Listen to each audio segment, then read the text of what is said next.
The phone vibrated in the bag once again, and it was Barbara calling. She asked Noelle to drive to the gas station and pick up a puppy that someone had thrown away. Helping animals in need was a regular thing for Noelle. She had been volunteering for a year, providing assistance to animal protection organizations and regularly going to the shelter with food, medicine, or money. As a veterinarian, she examined and treated her wards without delay. Sometimes, like today, she was asked to pick up and bring an animal that had been in trouble. "Noelle, honey, hurry up," Barbara's voice sounded on the phone. "Otherwise he'll create even more trouble. They're chasing him with a stick, but he runs away and comes back. Some bad man threw the little one out of the car right at the gas station." Noelle realized that she would find it difficult to catch the puppy on her own.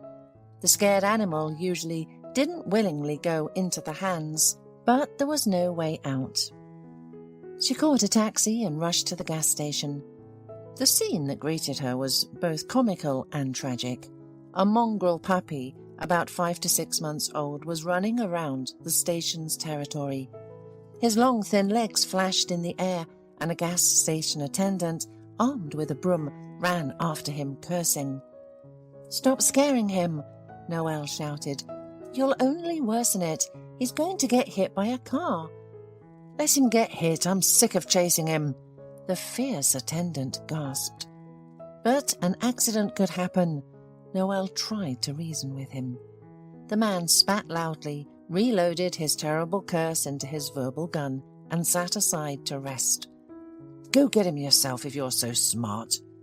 The puppy hid behind bushes nearby and also seemed to have decided to gather strength. No matter how hard Noelle tried to lure him out, she couldn't handle it alone. Meanwhile, an old motorcycle pulled up at the gas station. A guy was driving it, and the girl decided to ask him for help. The guy didn't refuse. He rolled the motorcycles aside, and the two of them went to catch the disturber of public peace. Finally, the big-eared bandit was caught and placed in a carrier. It was difficult for him to fit in, and it wasn't worth keeping him there for long. Timothy, as the guy was called, offered to take Noelle and her catch wherever she needed to go. That day, one more zoo volunteer joined the team because since then, Timothy often came to the shelter on his old motorcycle. He helped feed the dogs and cats, cleaned the cages, and played with them. So he became friends with Noelle and soon became her boyfriend. Timothy named the puppy Bandit, and after all the necessary examinations and vaccinations, he moved to live with the guy at home.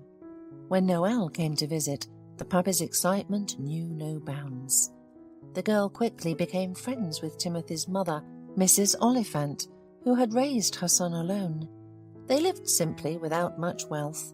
The only riches Timothy had was his familiar to Noelle motorcycle, inherited by his grandfather. Now he also had Bandit, their shared treasure and talisman.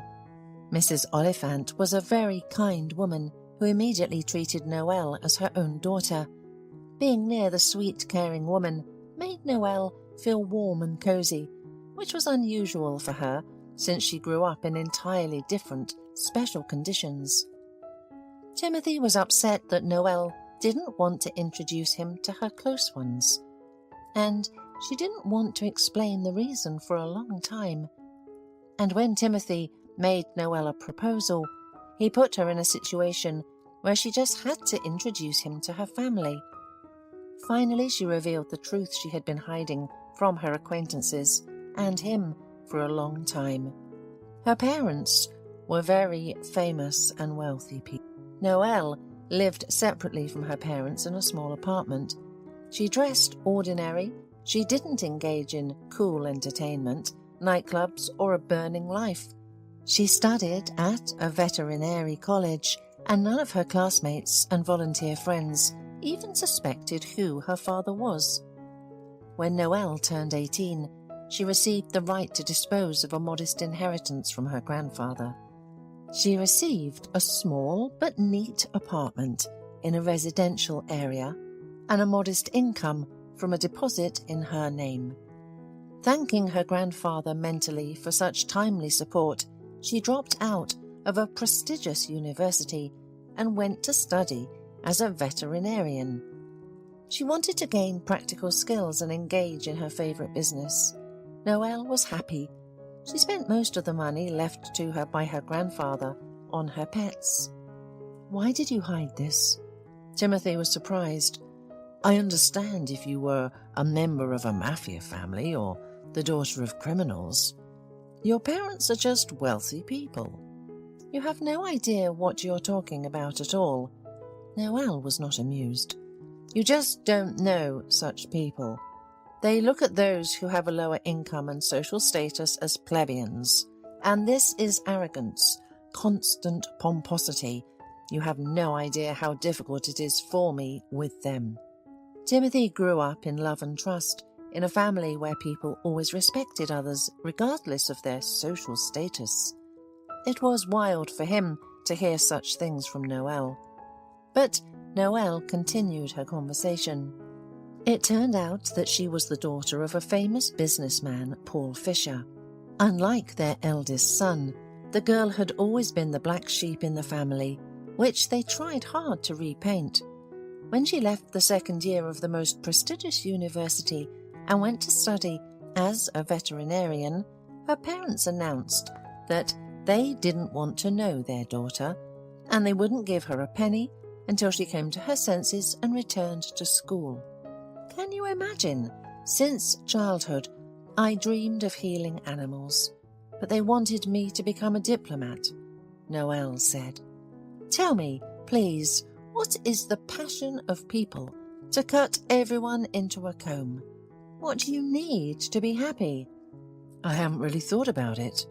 What I want is for you to be by my side, for my mother not to be sick, for me to have a job that I love, for my friends to be loyal, for us to have a family and kids, and also for there to be no wars," Timothy replied. "Well said. But the values of my family are wholly different. I'm afraid to even imagine what will happen if they find out what I do besides studying at the veterinary school. Volunteers are ranked somewhere between beggars and layabouts by them, and they consider us almost the most useless people. They're ashamed of me, just because I had the courage to follow my dream, my own dream, not someone else's." Noelle was terribly nervous. She couldn't bring herself to tell Timothy that she couldn't introduce him to her parents, because both he and his mother were considered lower class by them. This thought was unbearably cruel and disgusting. Noelle literally hated her relatives for the way they divided people, worthy and unworthy of attention, kings of life and their servants. As long as she still lived with her parents, she constantly had to find excuses to avoid meeting decent guys whom her mother tried to set her up with. "Noelle, where are you running away to again, my dear? My friend Helena and her son will be here soon. Do you remember Craig? Such a charming young man. I think you should take a closer look at him.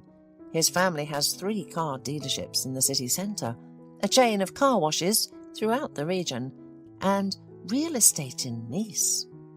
"Yes, and Craig has a woman in every French town, Mum. I'm not judging, Mum, don't get me wrong. It's not my business, and let him live the way he wants."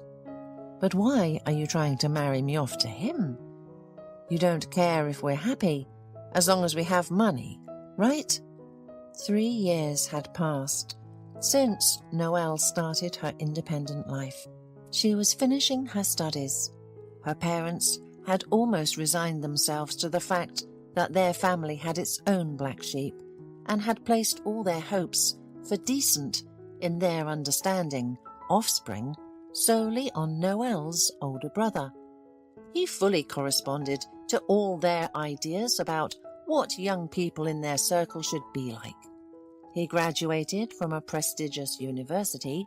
Then the father took him to work in his company, taught him everything, and prepared his replacement. In the last year, the father's health had deteriorated significantly. Unfortunately, he had no idea that his son would become a gambler and that in just a few years he would be proud of his daughter and curse the day when he decided to entrust his company to his son, who would soon lose everything that his father had achieved in his entire life. But that would be later, and right now, Noelle had no time for her parents and their moralizing. She loved Timothy with all her heart. They often rode together on the bike, and Noelle, clinging to her fiancé with all her body, felt like the happiest person on earth. However, Noelle still had an important conversation with her parents ahead of her. She needed to tell them about her upcoming wedding and introduce them to Timothy. To prepare for the conversation, she became a model daughter for a few days, attending family dinners and events she previously ignored. "Mum, I wanted to talk to you today. Our conversation will be serious, so don't plan anything for tonight. I've already invited my guest, and I want you to meet him without any extra witnesses," she warned her mother in advance. "Sweetie, are you bringing a groom?" Her mother's face showed obvious interest, which was immediately replaced by suspicion. "Is he from a decent family? Who is he? I hope we won't be ashamed of your choice." "Mom, please don't start." "I sense a catch here. Who is this man?" "Timothy. He's an ordinary guy. He's not a banker or a businessman. His mum and he only have a 2-room apartment in a residential area and an old motorcycle. But I love Timothy, and I really want you to accept him as your own." "Motorcycle? 2-room apartment? Does he live with his mother? What are you talking about? Have you lost your mind? There can be no talk of any Timothy in our house, not even for a second. And this ragamuffin won't have his foot in our house." "Fine, Mum. Then I'm a ragamuffin too, just like Timothy. By the way, Mum, I've been a volunteer all this time. I did all kinds of dirty work, you know. I cleaned up after flea-infested dogs and treated cats with ringworm," said Noelle, who decided to set the record straight once and for all. From that day on, she never appeared at her parents' house again, rented out her apartment, and moved in with Timothy. After defending her diploma, Noelle got a job at a veterinary clinic and under the guidance of Mrs. Oliphant learned to bake pies. She enjoyed taking care of him and secretly dreamed of a baby who would look like her beloved. Time passed and they prepared for the wedding together. They worked hard and Timothy managed to get a good job as a manager in a good company. They were still far from having a lot of money, but they didn't dream of having a lot. They believed that together, with their persistence and hard work, they could overcome all difficulties. An unexpected call distracted Noelle from preparing dinner. "It's probably Timothy getting back from work. Apparently, he just wants to ask what to buy for tea. I'll ask him to buy a cake to celebrate the big news," thought Noelle and smiled at her thoughts. Timothy did not know yet that tonight there was a big surprise waiting for him. Noelle was pregnant. But an unknown number appeared on the phone.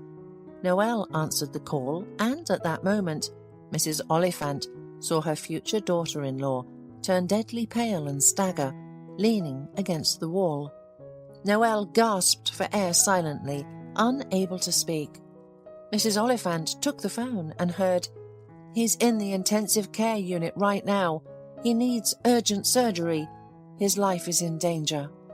Not understanding anything, Mrs. Oliphant asked, "Who are you talking about?" The voice on the other end of the line explained. Timothy Oliphant was brought by ambulance to the intensive care unit of the 3rd hospital. "You need to come to us as soon as possible. Apparently, he will need to be transported to the capital." The women had no time for fear and tears. the surgery in the capital would demand a big sum of money. So they both ran around the apartment, gathering everything valuable that could be pawned. Noelle took all the money she and Timothy had saved for their wedding and rushed to the hospital with Mrs. Oliphant. Of course, they were not allowed into the intensive care unit. Only after 2 hours of excruciating waiting, the doctor finally came out and explained that Timothy was hit by a car on his way back from work. He was riding a motorcycle and was cut off by a speeding driver. The injuries were all over his body, but the most serious was the damage to his brain. We assess his condition as extremely severe, critical. We provided emergency care to the victim, stopped the bleeding. I'm not certain that our neurosurgeons are competent enough to help Timothy. I would advise you to try to go to a clinic with one of the most experienced neurosurgeons in the country, but I'm warning you right away that it's a lot of money. So if you want to save the life of your son and husband, look for them urgently. Mrs. Oliphant burst into tears when she saw the amount of money required. Even if she sold the apartment, she knew she could not collect that much money in time. Please don't cry. I'll try to get it. I'll sell my apartment. It's more expensive. We'll save Timothy. But there was simply no time and strength to deal with realtors and all the formalities at the time, and Noelle decided to turn to her parents. She was ready for any humiliation before them, just so they would give her money on credit and help save the father of her future child. She stormed into her parents' house with her hair disheveled, tearful and blushing. Her appearance scared her relatives, but they were too angry with their daughter to rush to her and ask what had happened. "Why are you bursting into the house like a crazy person?" her father asked sternly, as if nothing had happened. "Dad, I really need money. My Timothy is dying. He urgently needs surgery in the capital. Please save him. Give me money on credit, only on credit. I'll sell my apartment, I'll pay everything back. But I need it urgently, very urgently. Do you understand?" "You left home. You abandoned your father and mother. And now you want to talk to us about money that you always despised." Her father's nostrils flared with anger. "You won't get a penny from me. Let your boyfriend die. It'll be better for everyone." Noelle looked at her father with disbelief. She was used to his arrogance, but she never expected to hear such terrible, soulless words from him. She turned to her mother and saw the cold indifference in her eyes. Her mother shook her head and said, "Your father is right. You have no right to ask us for money. You betrayed us when you got involved with that ragamuffin. We hope your madness will pass soon, and we're not going to interfere in that man's troubles." Her parents walked past her and left the room in silence, clarifying it for Noelle that pleading with them was useless. She already knew this, as well as the fact that she had lost her parents forever. She ran out of the house, realizing she would never return. "Nicole, my dear," a voice came from the garden. Under the open window of the living room, where the most disgusting conversation of her life had just taken place, Noelle saw her grandmother, the only person in their family whom she loved and who had always been on her side. "I heard your conversation. My son is very upset with you. He doesn't understand how cruel he's being, but he just wants you to obey his will," the elderly woman said, as if justifying her son. "And I don't want you to suffer. Look what I have." She handed Noelle a gold credit card that she always kept in a small purse. "Do you know that your grandfather left us an inheritance? Less for you," the old woman smiled slyly, "and more for me. He was a smart man and understood that young people couldn't be given fish.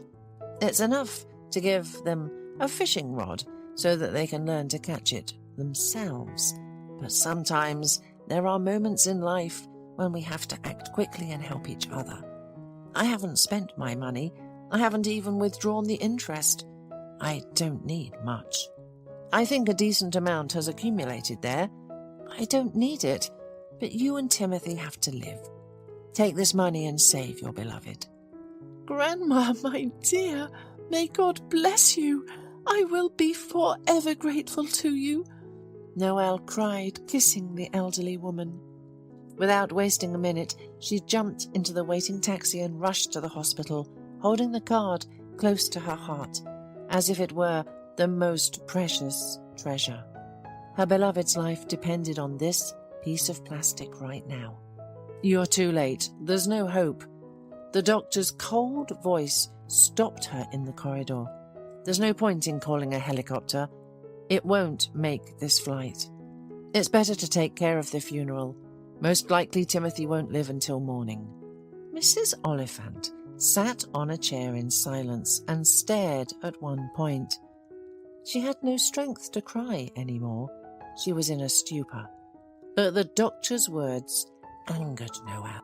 "No, he won't die," she shouted, and pushing the doctor and the nurse aside, burst into the intensive care unit. She was looking for her Timothy. Ignoring the staff's attempts to stop her, Noelle burst into the rooms and wards until she found him. Timothy lay wrapped up, looking very pale. The artificial respiration machine provided him with oxygen. His heart was still beating, and he was in a deep coma. Even a non-specialist could tell that life was leaving his young body. Carefully, as if afraid to wake her beloved, Noelle approached and lay down next to him. His body was warm and familiar, but now so helpless and inert. Noelle hugged Timothy by the neck, brought her lips to his face, and whispered hotly in his ear, "Timothy, my dear, live. Please, fight. Believe that you can hear me and put all your love and hope into every word. Timothy, my beloved, we need you very, very much. Remember, I promised you a surprise.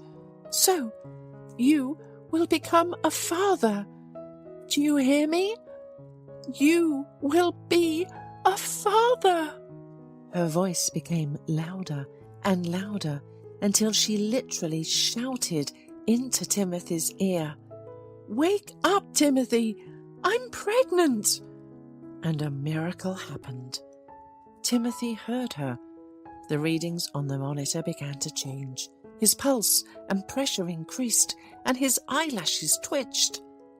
"Faster! Come here! He's alive! He hears me!" Noelle shouted, calling for doctors to help. Everything started moving, and after a couple of hours, the grandmother's credit card paid for Timothy's transportation by helicopter. In the capital, the operating table was already waiting for him.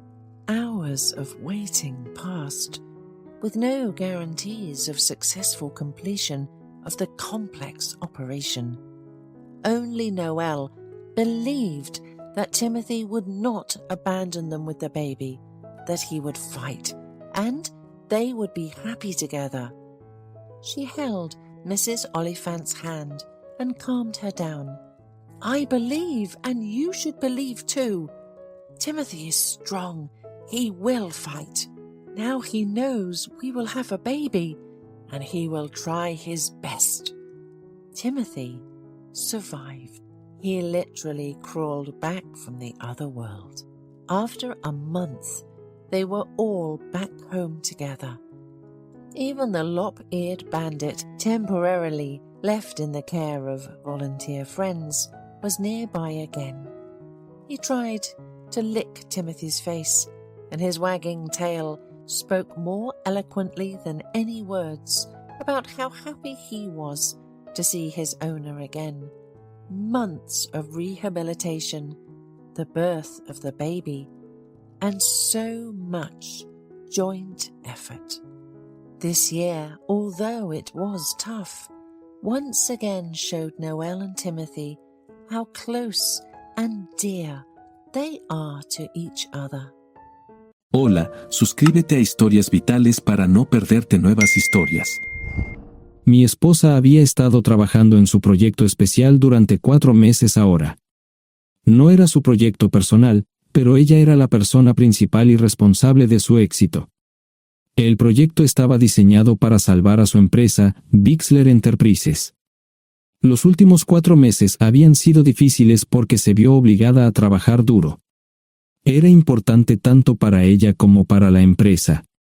Había una buena posibilidad de que Bixler Enterprises quebrara si el proyecto no se completaba. Sara tenía una licenciatura de Albrecht y un MBA de Wharton. Era la más inteligente de la familia. Yo empecé a trabajar como mecánico de autos justo después de la secundaria y después de 21 años seguía siendo mecánico de autos. No me importaba porque me gustaba el trabajo y pagaba bien. Era suficiente para pagar la universidad de Sara y criar a 2 hijos. No vivíamos lujosamente, pero estábamos bien. Los niños ya se habían mudado, y las cosas iban bastante bien con nuestros ingresos. Sara quedó embarazada 3 meses después de casarnos a la edad de 18 años. Durante los primeros años de nuestro matrimonio, vivimos con mis padres. Ellos tenían una gran casa vacía ya que 4 de mis hermanos se habían mudado. Eso significaba que teníamos una niñera mientras Sara completaba sus primeros años de universidad. Debido a 2 embarazos, la carrera de 4 años le llevó 6 años completarla. Fue difícil, pero lo logró. Siempre tuve trabajo y nunca me faltó trabajo extra si lo necesitaba.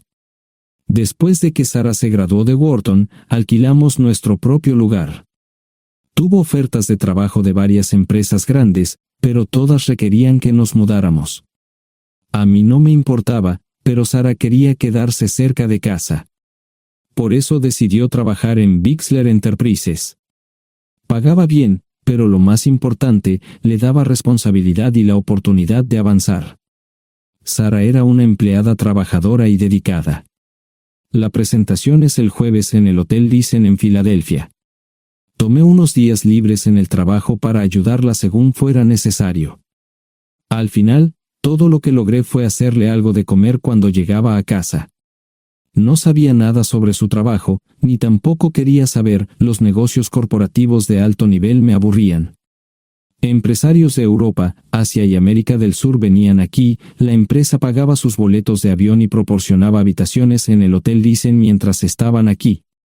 Era caro como el infierno, y por algunas cosas que Sara había dicho, la empresa estaba sobreestimando sus finanzas. Su presentación era importante para ella, para la empresa y para más de 200 empleados. Hasta el martes por la noche, todo iba bien. Sara llegó a casa con un traje nuevo, un traje gris con una blusa blanca. Desplegó todo lo que necesitaba en la cama de la habitación de invitados. Cuando se trataba de la limpieza de la casa, ella era normal, pero cuando se trataba del trabajo, era meticulosa.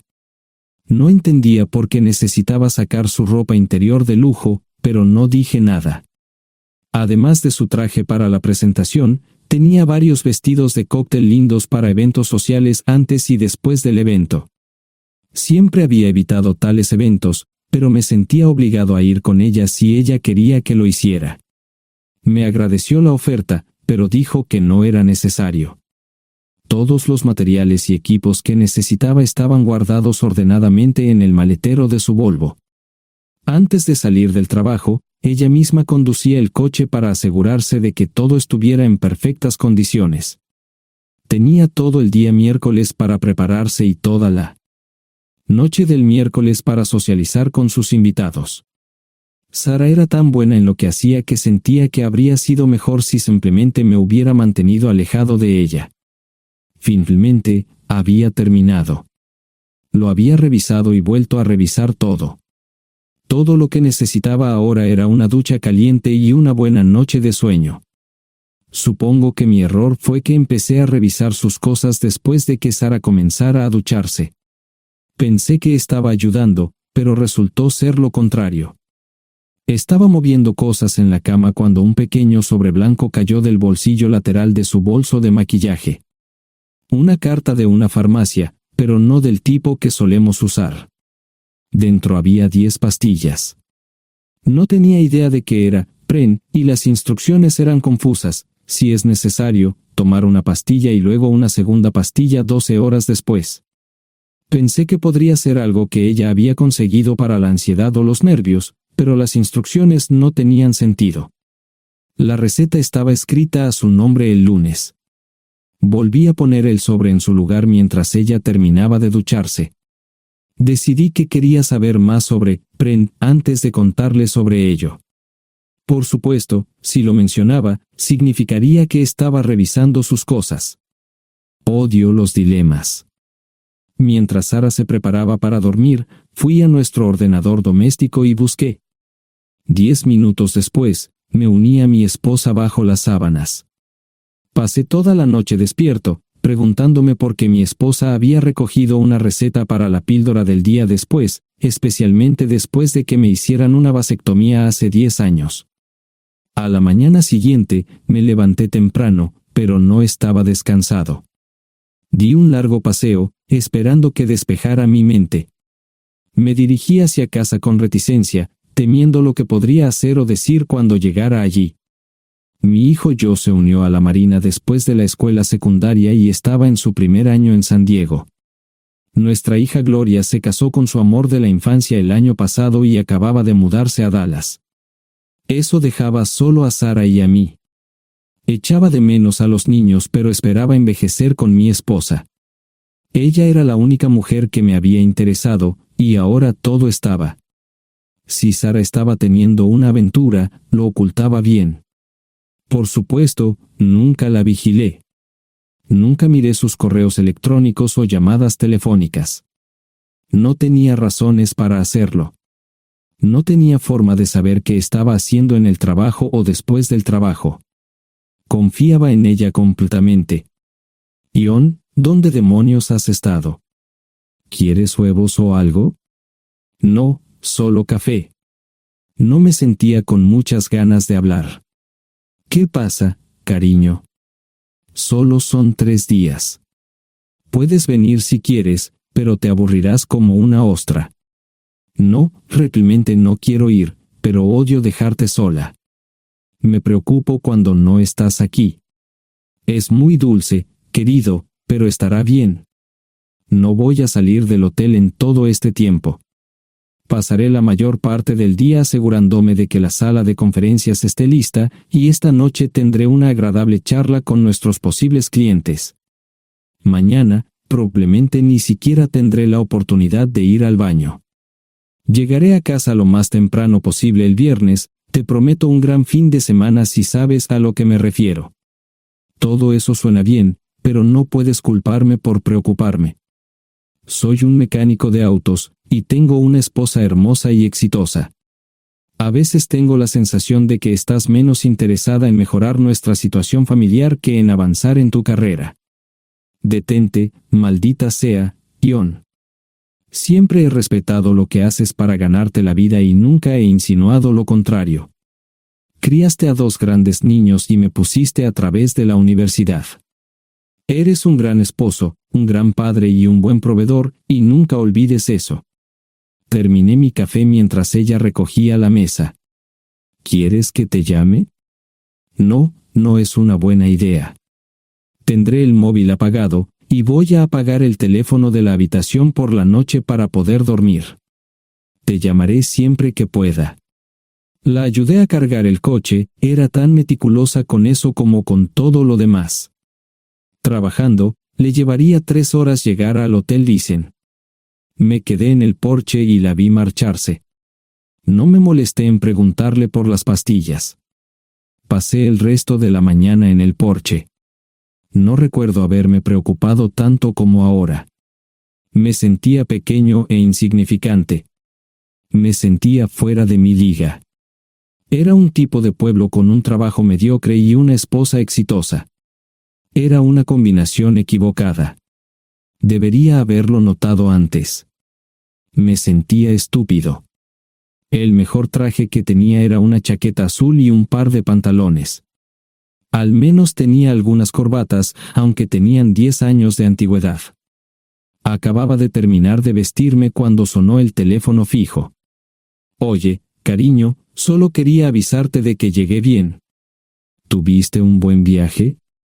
Supongo que el tráfico no estaba demasiado denso. Estuvo bien.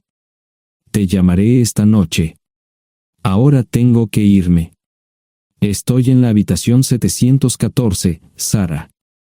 Puedo estar en casa de mis padres o en la de mis hermanos esta noche si quieres llamarme a mi móvil. De acuerdo. Suena el teléfono móvil. Te quiero, tengo que irme. Me tomé mi tiempo para llegar a Filadelfia. No fui directo al Lisen, primero me detuve y compré un filete con queso. Prometí hacer una larga noche. No estaba seguro de qué iba a hacer. Estacioné en el garaje del hotel y simplemente esperé. Tarde o temprano, tenía que entrar en el hotel. Simplemente no podía decidir cuándo hacerlo. El sonido de mi teléfono celular me ayudó a tomar mi decisión. Ion, solo quería avisarte de que todo se ha arreglado. Ahora voy a bajar para encontrarme con algunas personas y cenar. No olvidaste nada, ¿verdad? No, todo está bien. Tengo todo en mi habitación para mañana. ¿Necesitas algo? No, Ion, relájate. Voy a apagar mi teléfono. Te llamaré mañana por la mañana. ¿De acuerdo? Ríe, diviértete. No es divertido, Ion, es trabajo. No parecía estar demasiado fuera de lugar. El vestíbulo, el restaurante y las salas de conferencias estaban llenos de gente, así que pude pasar desapercibido. Había un folleto pequeño y bonito que mostraba el diseño de todas las habitaciones del hotel. Me paseé por las diferentes habitaciones y me detuve en las paredes, mirando alrededor entre la multitud. No tenía ni idea de qué haría si Sara me veía. Lo averiguaría si y cuando eso sucediera. Encontré un tablero de eventos que enumeraba todas las habitaciones que estaban siendo utilizadas por los diversos grupos. Bixler Enterprises no tenía habitaciones disponibles para el miércoles por la noche. Esto me pareció interesante. Sara había dicho que no iba a salir del hotel, pero ahora no estaba tan seguro de eso. Había 3 comedores, familiar, informal y de alta cocina. A Sara no le gustaba mucho cenar con niños, así que fui primero al comedor informal. Solo me llevó 5 minutos asegurarme de que no estaba allí. Tuve mejor suerte en el salón gourmet, era una acogedora mesita encajada en la esquina, el tipo de mesa que la gente reserva para tener un encuentro privado. Sara llevaba un vestido de cóctel negro con un escote pronunciado y perlas, se veía elegante y su acompañante parecía apreciarlo. Conocía a algunas personas con las que trabajaba Sara, y él no era una de ellas. Me resultaba familiar, pero no había forma de que pudiera recordarlo. Había muchas sillas libres, así que no tuve problemas para cruzar la sala. Había velas y pequeños candelabros de cristal en las mesas. Apagué la mía y le dije al camarero que me molestaba por el glaucoma. Pedí el plato de pollo de siempre y me acomodé. El camarero me sirvió el café por tercera vez. Disculpe, el tipo en la mesa de enfrente me parece muy familiar. ¿Sabes quién es? Sí, ese es Malcolm Eugene Foote. Es miembro del Consejo Municipal, se espera que se postule para el Congreso en los próximos años. ¿Es esa su esposa con él? Es muy bonita. No, esta es la primera vez que la veo. Siempre usa esa mesa para señoras especiales, si me entiende. Simplemente le sonreí y pedí la cuenta. Nunca había visto a Sara tan sensual con un hombre antes. Parecía captar cada palabra que decía, como si fuera Dios o algo así. No estaban haciendo nada inapropiado, pero tampoco era platónico ni profesional. Cuando me fui, estaban terminando su segunda botella de vino. Ahora entendía por qué se había llevado su lencería elegante. Me acomodé en una esquina del vestíbulo para que no me vieran. 10 minutos después, salieron del restaurante. Ella le tomaba la mano mientras caminaban por el vestíbulo hacia el ascensor. Observé cuidadosamente los indicadores de piso. Que el ascensor se detuviera en el tercer piso era una buena señal, significaba que no lo había llevado a su habitación. Era una mala señal cuando el ascensor no llegaba al séptimo piso, significaba que ella fue a su habitación. Por si acaso me equivocaba en algo, me senté en el vestíbulo y observé el ascensor durante 1 hora. La gente entraba y salía, pero Sara no estaba entre ellos. Saqué mi maleta vacía del coche y me dirigí al mostrador de recepción. Aunque podía demostrar que era su esposo, me costó trabajo conseguir una tarjeta llave. Se dieron después de llamar a la habitación, pero nadie respondió. Finalmente, estaba en camino a la habitación 714 con la tarjeta llave. Ni siquiera encendí las luces al principio, simplemente me senté en la oscuridad de la habitación durante más de 1 hora. No fue difícil asegurarme de que no regresara a la habitación. Primero, empacé todas sus ropas y pertenencias personales. No dejé nada atrás. Revisé el paquete de Preven, todavía quedaban 10 pastillas en el tocador. De manera muy ordenada, estaban todos los artículos que necesitaría para su presentación al día siguiente. Comencé a llenar la maleta. Había 24 carpetas promocionales especialmente encuadernadas y otras 20 carpetas regulares, todas ellas fueron a la maleta. Un proyector digital fue lo siguiente, seguido de una computadora portátil. Tomé su bolso y su celular, que había dejado en la habitación. Todo lo que tenía consigo era un bolso de mano y probablemente un tubo de lápiz labial. Di una vuelta por la habitación tan cuidadosamente como lo hizo ella para asegurarme de no perder nada. Una vez satisfecho, dejé las llaves del coche y mi anillo de bodas en el tocador. Aparte de esos 2 objetos, la habitación estaba completamente vacía. El ascensor se dirigió directamente al estacionamiento, no tuve problemas para llevar 2 maletas, y 20 minutos después, estaba en la autopista rumbo al norte. Pasaban las 3 de la madrugada, no tenía idea de que había pasado tanto tiempo. 1 hora o 2 después, sonó mi teléfono celular, la identificación de llamadas mostraba el número del Dicen. ¿Ion? Sí, ¿dónde estás? Estaré en casa pronto. Eso fue todo lo que dije. Hubo silencio en el otro extremo de la línea. Los vendedores tienen un viejo dicho, el primero que habla pierde. Pareció una eternidad antes de que ella hablara. Ion, lo siento. No preguntó nada y simplemente colgó. Apagué mi teléfono, era obvio que había regresado a su habitación. Más tarde ese día, tenía que dar una presentación que salvaría a su empresa y le daría un ascenso. Metí las maletas en el desván del garaje. Sara nunca iba allí y nunca pensó en buscar algo allí. Por supuesto, en este punto, estoy bastante seguro de que no importaba. Primero, recogí todas mis ropas y pertenencias personales. La mayoría de los hombres tienen sus propias herramientas, generalmente es un requisito para el trabajo. Pasé por la tienda, cargué las mías en el Subaru y recogí mi último cheque de pago. Para entonces, los bancos ya estaban abiertos, no tuve que hacer ninguna manipulación financiera complicada. Simplemente retiré todo el dinero de mis cuentas. Almorcé en Hagerstown, Maryland.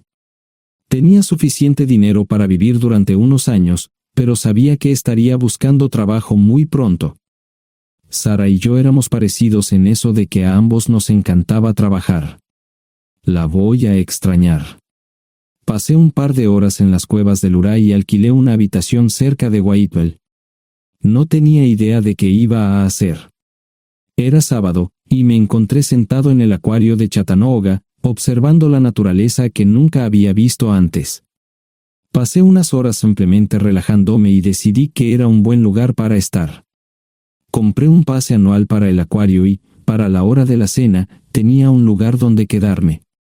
Era un remolque móvil en el parque, pero estaba amueblado y era económico. No necesitaba mucho. La primera cosa que haría el lunes por la mañana sería conseguir un trabajo. Un buen hombre de mantenimiento siempre puede conseguir un trabajo, especialmente si está dispuesto a trabajar duro. Podría permanecer discreto hasta que fuera el momento de renovar mi licencia de conducir o las etiquetas del coche. Me preocuparé por eso cuando llegue el momento. El domingo por la tarde, llamé a Gloria. Me sentí obligado a informarle sobre lo que estaba sucediendo, pero Sara ya se lo había contado. Fue bastante franca con Gloria sobre lo que había pasado. Dijo que había engañado, que la sorprendí, que me fui y que ella perdió su trabajo. Me sentí mal porque ella perdió su trabajo, pero ese era el precio que tenía que pagar. Le pedí a Gloria que le dijera a Josh lo que estaba sucediendo la próxima vez que hablara con él. También le dije que la llamaría aproximadamente una vez al mes para verificar cómo iban las cosas. No le dije dónde estaba. Para el mediodía del día siguiente, tenía un trabajo. En realidad, estaba a poca distancia del parque de remolques, con el Waffle House a mitad de camino. ¿Qué más podría querer un hombre? No sé cómo manejaron el papeleo, pero me estaban pagando $20 por hora sin hacer preguntas. Estaba feliz, y ellos también. Ni siquiera tendría que tocar el dinero que traje conmigo. Unos 2 meses después, Gloria me informó que Sara se había mudado de la casa y estaba viviendo con sus padres.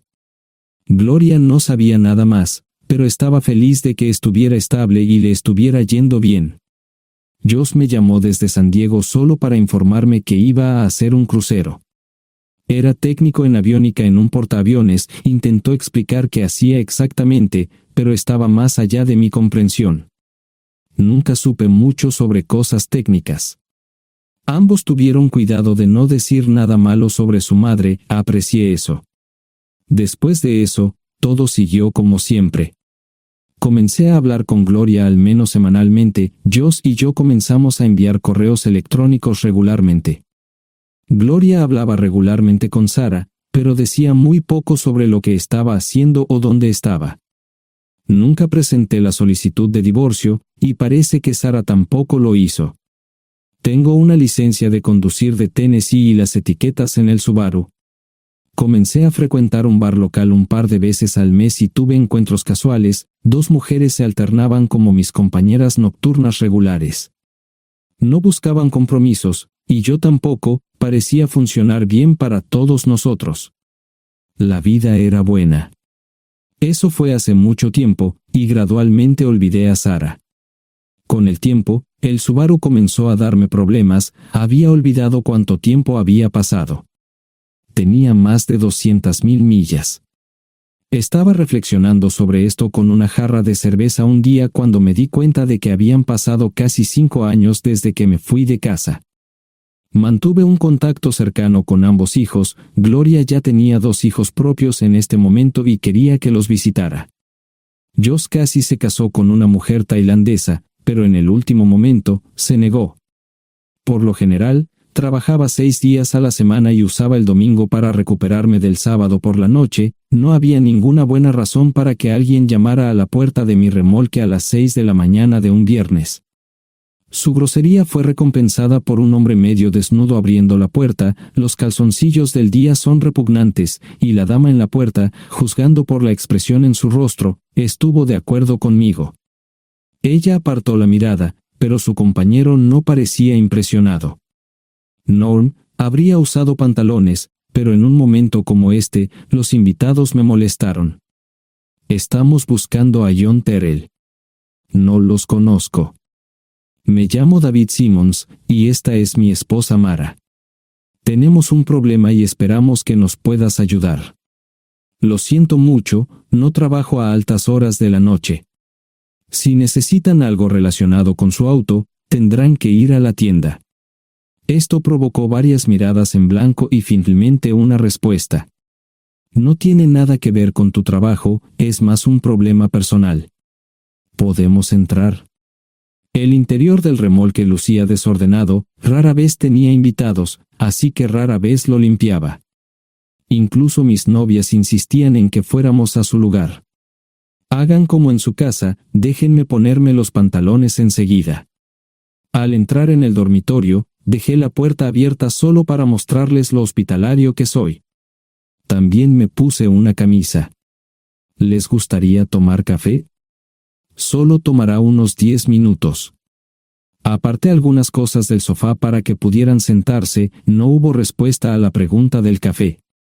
Tenemos una hija adoptiva de 4 años y otra de 2 que necesita un trasplante de médula ósea, y esperamos que nos puedas ayudar. Estamos dispuestos a pagarte si es necesario. ¿Con mi médula ósea? No, queremos usarla y estamos dispuestos a compensarte por cualquier inconveniente. Creo que quieren comprarla. Estaba actuando como un listillo, y de repente me di cuenta de ello. Estas personas eran serias, tenían un problema real y estaban buscando ayuda.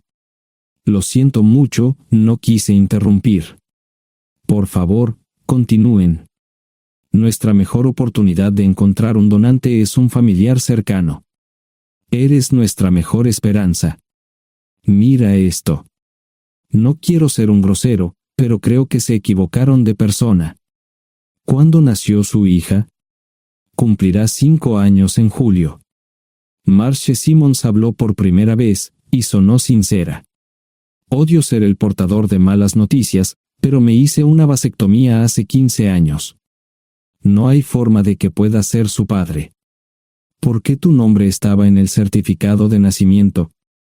No puedo responder eso, tal vez deberían preguntarle a su madre. Esa afirmación fue recibida con silencio. Sentí pena por estas personas, pero no sabía cómo ayudarles. ¿Cuál es el nombre de la madre? Sarah Lise Terrell. No encontraba las palabras. Tal vez no debería haber tomado esas malditas pastillas de ella, por supuesto, entonces esas personas no tendrían una hija en absoluto. Todo lo que pensaba que había superado el dolor, y aquí está de nuevo, viejos recuerdos de mi esposa teniendo relaciones sexuales con ese maldito político de Filadelfia. Estaba empezando a olvidarlo todo, y ahora estaba de vuelta. Maldita sea. Ahora entiendo y pido disculpas por mi grosería e insensibilidad. Haré todo lo que esté en mi poder para ayudarles. En primer lugar, porque no puede Sara hacerse un trasplante de médula ósea. Médicamente, no puede. ¿Por qué no? Es madre, tiene que ser una donante adecuada. Ella es una donante adecuada, pero está demasiado enferma. Los médicos se negaron siquiera a considerar utilizarla. ¿Enferma de qué? Está muriendo de insuficiencia hepática. Le quedan menos de 6 meses de vida. Esto no tiene sentido. Siempre ha estado perfectamente sana. Además, no creo que un hígado enfermo le impida donar médula ósea. El hospital no aceptará su firma en el formulario de consentimiento. ¿Estás diciendo que hay algo mal en su cabeza? Ambos me miraron en silencio, sabían la respuesta, pero no querían decirlo. En ese momento, no quería que se sintieran aún más incómodos. Hace 10 minutos, no me importaban, pero ahora sentía que tenía que protegerlos y ayudarlos. ¿Cómo sucedió esto? ¿Podría alguno de mis hijos ayudar? Quizás, pero pensamos que eras nuestra mejor esperanza. ¿Por qué no van tras su padre, su verdadero padre? Pensamos que eras tú. No tenemos ni idea de quién más podría ser. Sara no nos dijo nada sobre otro posible padre. De hecho, ella no estaba en condiciones de explicar nada, agregó Mara. Obtuvimos la mayoría de nuestra información de la agencia de adopción. Tuve que preparar café y hacer pis, permítanme un momento. Dejé a mis invitados sentados mientras preparaba el café. Solo tomó unos minutos. Mientras se preparaba, fui al baño, algo que necesitaba hacer urgentemente. Traté de ser discreto, ya había avergonzado lo suficiente a Mara. ¿Dónde viven? En Westchester, Pensilvania. Les haré una oferta. Si les digo quién es el verdadero padre de su hija, deben prometerme que lo perseguirán sin descanso hasta obtener lo que desean. ¿De qué estás hablando? El padre de su hija es un político prominente en Pensilvania. Por supuesto, negará todo y probablemente les proporcionará documentos legales para detener sus esfuerzos. Si acuerdan presionar lo suficiente para que él admita que la niña es suya, podrán avergonzarlo y obligarlo a hacerse un trasplante de médula ósea. Eso es lo que quieren, ¿verdad? Sí, claro, pero ¿cómo hacemos eso? No lo sé. Soy mecánico. Trabajo con metal para ganarme la vida. Creo que la mejor manera sería utilizar la televisión, la radio y los periódicos. Los políticos harán cualquier cosa para evitar una mala publicidad. ¿Tienen amigos que puedan ayudar? Bueno, ahora ambos estaban sonriendo. Debo haber dicho algo que les dio esperanza. Creo que podemos hacer esto. ¿Quién demonios es él? Malcolm Eugene Foote. Se postula para el Senado de los Estados Unidos. Apuesto a que hará cualquier cosa para evitar una mala publicidad. El café estaba listo, pero David y Marche no podían esperar para llegar a casa.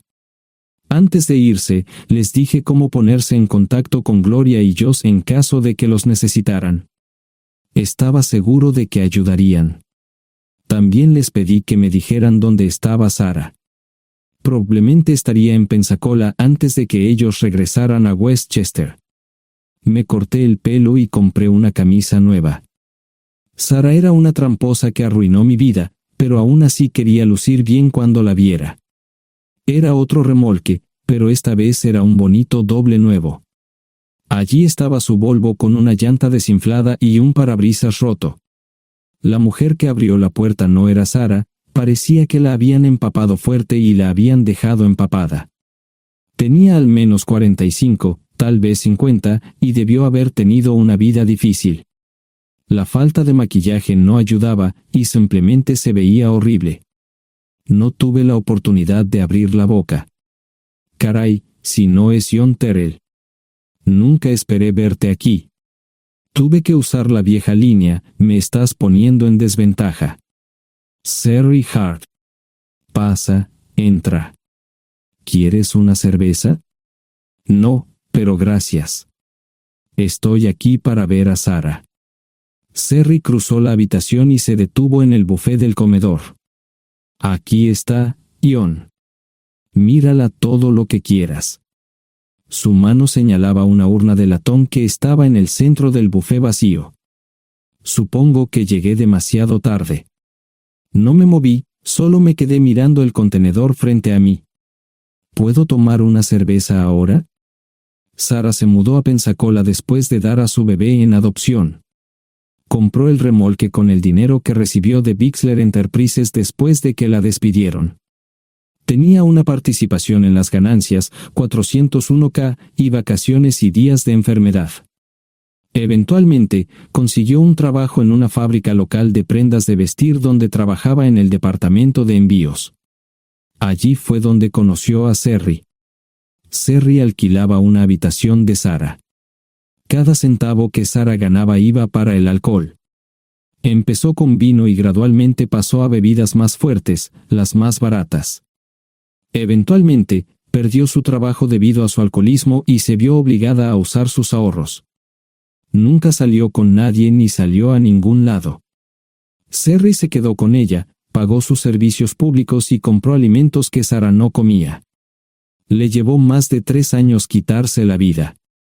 Increíblemente, ella tenía un testamento y me dejó un doble remolque y un Volvo. Sherry explicó que Sarah estaba tan angustiada por lo que había hecho que simplemente se rindió.